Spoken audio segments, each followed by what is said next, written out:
हर हर महादेव जनता। आज हम बात करेंगे कि सूर्य आपके 12वें भाव में क्या फल देते हैं। दैट इज़ फ्रॉम लग्न टू 12th हाउस क्या रिजल्ट्स देते हैं। तो सबसे पहले बात करेंगे, अगर सूर्य आपके लग्न में बैठे हों, दैट इज़ फर्स्ट हाउस में बैठे हों, तो ऐसा सूर्य आपको पराक्रमी बनाता है। दैट इज़ आप काफ़ी ज़्यादा पावरफुल होते हो। दूसरी चीज़ होता है, ये आपके ऊपर राज कृपा देता है। दैट इज़ राज कृपा का मतलब आपके जो पेरेंट्स होते हैं, आपके जो फादर होते हैं, उनकी आप पे विशेष कृपा होती है, मेहरबान रहते हैं आप पे। अब बात करते हैं दूसरे भाव में, अगर सेकेंड हाउस में, मनी हाउस में बैठ जाते हैं सूर्य, तो क्या रिजल्ट देते हैं। सेकेंड हाउस में अगर सूर्य आपके बैठते हैं तो आपको धनहीन बनाते हैं। दूसरी चीज़ होती है आपकी कटु विचार, मतलब आपकी बड़ी तीखी वाणी होती है, ऐसी वाणी होती है कि लोगों को चुभ जाती है। आप अच्छा भी बोलने की कोशिश करते हैं तो कभी कभी लोगों को आपकी बातें बुरी लग सकती है। अब थर्ड हाउस में पराक्रम के भाव में अगर सूर्य बैठेंगे तो आपको क्या देंगे, आपको परिश्रमी बनाए देंगे। और दूसरी चीज़, आप स्वस्थ रहोगे, दैट इज़ आपकी हेल्दी बॉडी रहेगी। और वही फोर्थ हाउस में अगर जाके बैठेंगे तो आपको दुखी और कलहयुक्त बनाएंगे। हमेशा आप दुखी दुखी रहोगे और कुछ न कुछ आपके घर में परेशानी होती रहेगी, कुछ न कुछ कलह आपके फैमिली में होते ही रहेंगे। और यही फिफ्थ हाउस में जाते हैं तो संतान संताप, संतान संताप का मतलब क्या, संतान से रिलेटेड कोई आपको दुख हो सकता है, आपका संतान हो सकता है आपकी सुने ना, या फिर जैसा आप चाह रहे हो आपकी उम्मीदों पे खरा ना उतरे। दूसरा चीज़ हो सकता है कि आप कुशाग्र रहेंगे, मतलब इंडिविजुअली पढ़ाई लिखाई की बात करें तो आप पढ़ाई लिखाई में काफ़ी कुशाग्र रहेंगे। छठे हाउस का अगर सूर्य है तो आपको विजयी बनाता है, लेकिन साथ ही आपको पेट रोगी बनाता है। दैट इज़ पेट से रिलेटेड आपको प्रॉब्लम रह सकते हैं। अगर यही जो सूर्य है ये आपका बैठता है सेवेंथ हाउस में, तो पत्नी कलह प्लस प्रेम ही, मतलब पत्नी के साथ आपके झगड़े होते रहेंगे, प्लस प्रेम ही, आपको प्रेम नहीं मिलेगा। प्रेम के लिए दर दर आप भटकते रहेंगे। यही एट्थ हाउस में अगर सूर्य आके बैठेंगे तो आपको सिर नेत्र रोगी बनाएंगे, प्लस संतापी, मतलब दुखी आत्मा आपको बनाते हैं अगर एट्थ हाउस में आके बैठते हैं। वैसे भी सिक्स, एट्थ और 12th हाउस को अच्छा नहीं माना जाता है।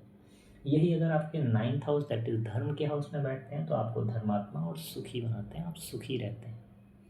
और वही सूर्य अगर आपके 10th हाउस में आके बैठते हैं तो आपको सफल और प्रसिद्ध बनाते हैं। अगर आप प्रसिद्ध होना चाहते हैं, जैसे प्रसिद्ध आप कैसे होगे, या तो राजनेता बनोगे या यूट्यूबर बनोगे, मतलब जिस भी फील्ड में आप रहेंगे सफल और प्रसिद्ध रहेंगे, आपका नाम रहेगा, आपके नाम की तूती बोलेगी। नेक्स्ट 11th हाउस में अगर आपके सूर्य आके बैठते हैं तो वो आपको बनाते हैं धनी और प्रसन्न, और 12th हाउस में मूडी और ईर्ष्यालु बनाते हैं।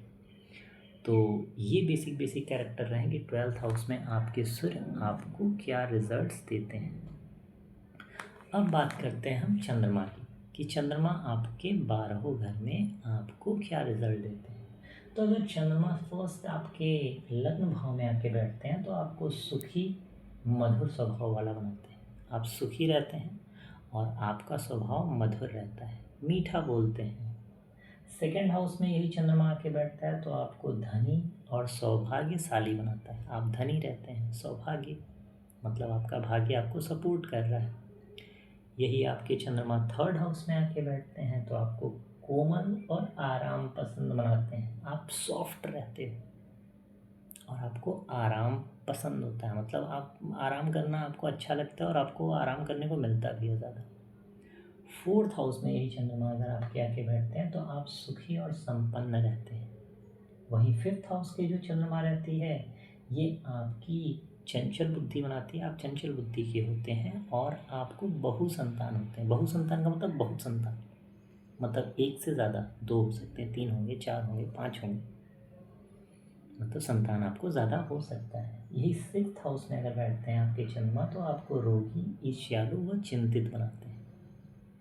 सेवेंथ हाउस में यही आपके चंद्रमा आके बैठते हैं तो आपको सुंदर भार्या देते हैं और आपको कामी बनाते हैं, मतलब आपकी जो वाइफ होगी बहुत ही सुंदर होगी, आपका हस्बैंड बहुत ज़्यादा सुंदर होगा और आप बहुत सेक्सी होंगे, है ना। और वही चंद्रमा अगर आपके एट्थ हाउस में आके बैठता है तो आपको रोगी और चिंतित बनाएंगे। वैसे भी छठा, आठवां, 12वां भाव कुछ ना कुछ प्रॉब्लम देता है, तो आपको रोगी और चिंतित बनाएंगे। नाइन्थ हाउस में आपको धर्मात्मा, ज्ञानी बनाएंगे और आपको शिव भक्त बनाएंगे। मतलब अगर जिसके नाइन्थ हाउस में चंद्रमा बैठा है वो शिव का बहुत बड़ा भक्त होगा, आप देखेंगे वैसे भी। अगर टेंथ हाउस में यही आपके चंद्रमा आके बैठते हैं तो आपको सुखी और सफल बनाएंगे। 11th हाउस में अगर चंद्रमा आके बैठ गए तो आपको धनी बनाएंगे, तो पैसे आपके पास रहेंगे या फिर हर चीज़ का धन सुख आपके पास रहेगा और आपको प्रसन्न बनाएंगे। 12th हाउस में कामी, दुखी और पीड़ित आपको बनाएंगे। आप दुखियारन रहेंगे और किसी न किसी चीज़ से आप पीड़ित रहेंगे। आज के लिए सिर्फ सूर्य और चंद्रमा की बात करेंगे, बाकी आगे के सेशंस में बात करेंगे। तब तक के लिए हर हर महादेव, सुखी से रहें आप।